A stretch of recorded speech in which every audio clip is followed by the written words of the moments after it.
Let's speak now to Fleur Hassan-Nahoum, who's Israeli Foreign Ministry Special Envoy. Fleur, great to have you back on the programme. Netanyahu has launched an absolutely blistering attack against the leaders of France, Canada, and of course here, the UK as well. Let's have a little listen to what he had to say. I could never understand how this simple truth evades the leaders of France, Britain, Canada, and others. They're now proposing to establish a Palestinian state and reward these murderers with the ultimate prize. Well, for 18 years, we had a de facto Palestinian state. It's called Gaza. And what did we get? Peace? No. We got the most savage slaughter of Jews since the Holocaust. You won't be surprised to learn that Hamas thanked President Macron and Prime Minister Starmer and Carney for demanding that Israel end its war in Gaza immediately. Hamas was right to thank them, because by issuing their demand, replete with a threat of sanctions against Israel, not Hamas, these three leaders effectively said they want Hamas to remain in power. I say to President Macron, Prime Minister Carney, and Prime Minister Starmer, when mass murderers, rapists, baby killers, and kidnappers thank you, you're on the wrong side of justice. You're on the wrong side of humanity. And you're on the wrong side of history. That's all I have to say to that, because he is absolutely bang on, isn't he, Fleur?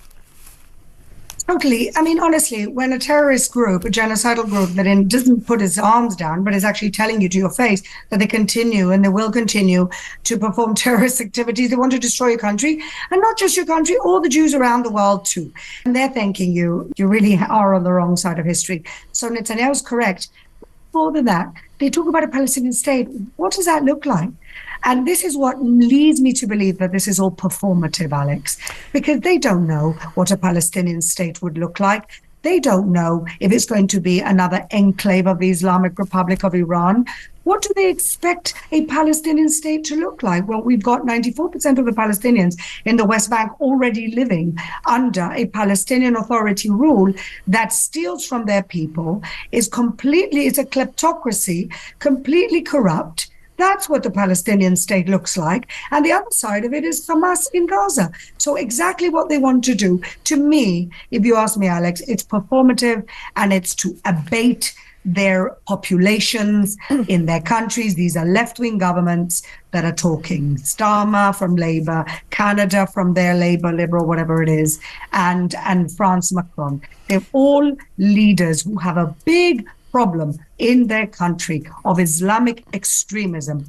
And instead of facing it straight on and admitting that the problem is theirs too, and connecting the dots to understand that it's the same Islamic extremism which attacked us on October 7th, it's the same one that is causing all the problems in the region and in Europe. Until they fess up to that, all they're going to be doing, like Churchill once said, is feeding the crocodile, hoping they will get eaten last. Well, I completely agree with you. This absolute appeasement of a terrorist organisation who are barbaric, brutal, murderous, bestial things. I mean, they're not even humans, the members of Hamas. And to appease them like this, I think you're right. I think it is to quell communities here. We saw what happened in Washington the other day, the sick shooting of two Jews there. I think all of this is actually to try and prevent there being terror attacks on our own soil. And I mean, but the Islamists are using this. They won't prevent it. They won't prevent it. You've already had in London a major terrorist attack. They've had one in Paris. We've had 9/11. I mean, how much more do they want to see? Do they want to see more dead people in the streets? I don't understand it. I don't understand it either. And I tell you what, Fleur, at the moment, I'm listening to Douglas Murray's latest book, where he recounts with real survivors what happened in the kibbutz and the details of what happened at that music festival and the first-hand accounts. I mean, I honestly, I want to cry, because there's some of the stuff that is detailed in that book. And the thing that got me the most, I haven't finished it yet, but the thing that got me the most is when the boundaries were broken and Hamas rushed in, the amount of civilians who came in afterwards cheering them on, trying to help, bludgeoning people with hammers. And you just think to yourself, Israel cannot survive with these people as next door neighbours, ready to pounce at any moment. If they stop, Hamas will just rearm and they will get straight back on with it, because they are bloodthirsty monsters. They don't care about the civilians in their own country. In fact, they want to see more of their own civilians die, because that way they think they're winning the propaganda war around the West. It's a strategy and it's working. And this is exactly what I said to Channel 4 this week when they interviewed me. The strategy is working. The strategy is to use their own people, sacrifice their own people who they don't care about in the least, because their ideology is more important to them than their own people, using that to get the whole world to isolate Israel. That's what's happening. But thank God we've got some real friends in all of these countries who understand the mistake of their government. We really do. People who get it, people who are scared for their own societies and understand that we are facing a civilizational clash like we haven't seen since the 1930s with Nazism. Islamism, Islamic fundamentalism, political Islam are the Nazis of our era. And what are the leaders doing? Well, you know what, Alex? Very similar to what leaders were doing before Churchill actually put his hand on the leadership of the modern world. That's what it is. Capitulating. Exactly. Absolutely. And what I don't understand is this. You know, we were happy to go and try and bomb the bejesus out of ISIS. Good. Exactly. We were happy to try and contain the Taliban. Good. But when it comes to Hamas, there's this grand old fear that you can't do anything, you can't touch them. Maybe they're actually freedom fighters instead. No, they're not. They're terrorists. And yet I've never seen any conflict or any war in the entirety of my life being reported with this ridiculous blow-by-blow account that we're getting out of Gaza. Oh, guess what? Something's happened to a hospital. It must have been Israel. Oh, guess what? This many children have died, according to Hamas. Wait, they're not doing that in Ukraine. They might be doing a big picture thing that, you know, this particular city's been under siege and this sort of territory might have been gained or lost. But they're not saying, well, the Russians today set off 85 drones and these children were dismembered. What is going on there? Why is the media so obsessed with trying to report on this blimmin' war, this disgusting, ugly war, like it's commentating on a sports match? Well, I have some answers for that. I think that they've got their narrative. The mainstream media have got their narrative.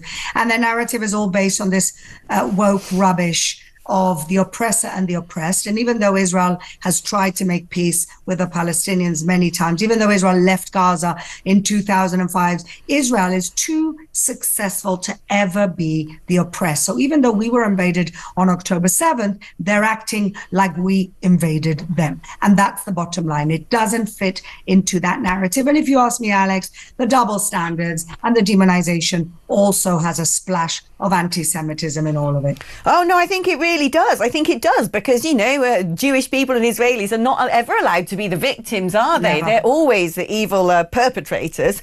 But what I don't get about this is it seemed to me, this obviously came after the Abraham Accords, where everyone else in the region was pretty sick to death of Islamism, seeing how it tore apart their countries, decimated their economies, left people kicking around in the sand. They suddenly went, do you know what? We wouldn't mind westernising. That's where the money's at. That makes things better. Not that I'd trust half of them, quite frankly. But there was a moment here that the West could have got behind Israel and used it as an opportunity to completely smash Iran, who have been playing games and threatening global security for far too long without any reprisal. Instead, let's get round the table. Let's do a deal with them, which they never stick to. This was a brilliant opportunity for the West to come together and say, right, once and for all, we're going to deal with this. And I actually think a lot of the neighbouring countries would have let us get on with it. Because I think they're fed up with this nonsense. Well, absolutely. The United Arab Emirates kicked out their Muslim Brotherhood over 10 years ago. The Saudis, since 9/11, have been cleaning up their country from Islamic fundamentalism and have kicked out the Wahhabis in their country. Bahrain, the same. And not only that, the Emiratis warned Europe. They warned them. They said, you guys don't know what Islamic fundamentalism looks like. Let us tell you. Let us help you. But of course, this interferes with this multicultural, let's accept everyone, even let's be tolerant of intolerance, which is what Europe has done. And as Douglas says much better than me, it's suicide. It is suicide, and I think we now live in fear of a minority of a minority population in our country who want to use this, who want to politicise Islam, use it to destroy the West, who make no bones about their intentions, and we seem to be so afraid of them that we are capitulating to something that is very clearly acts of evil against an allied nation who have done so much to help us in the past, provided us with high-tech military cyber technology, who are there fighting, a tiny little country, 10 times smaller than Iran, fighting everybody in their neighbourhood just to have the right to exist. And we're telling them to down their tools. Because they're confused. They have confused themselves and they still don't know who the good guys are or the bad guys are, or just that they don't understand what war is. The West, the allies were in Afghanistan fighting and Iraq and all these other places fighting ISIS for 10 years. There were also a lot of innocent civilians. Unfortunately, that is the cost of war. But we didn't start this war. This all lies on the feet of Hamas. And this is the playbook that they want. They don't care about sacrifice of our people. This is what they live for. They live for these feckless leaders who have no idea what's really going on, who want to appease their own population. And this is how they win. This is how Hamas wins. They've even stopped calling out Hamas for what they are, or telling Hamas to do anything. They're just like, we're just going to focus all our energy and attention on telling Israel what to do, other than paying, mealy-mouthed lip service to, oh, please, can you release the hostages? I want to ask you about the aid situation, because that's the thing buzzing around a lot of media today. I get why Israel is so nervous about letting 100 trucks into Gaza when we know that UN aid agencies have been riddled with Hamas fighters. I get the fear that Israel has about that. But, something has to be done, doesn't it? Because there are civilians starving.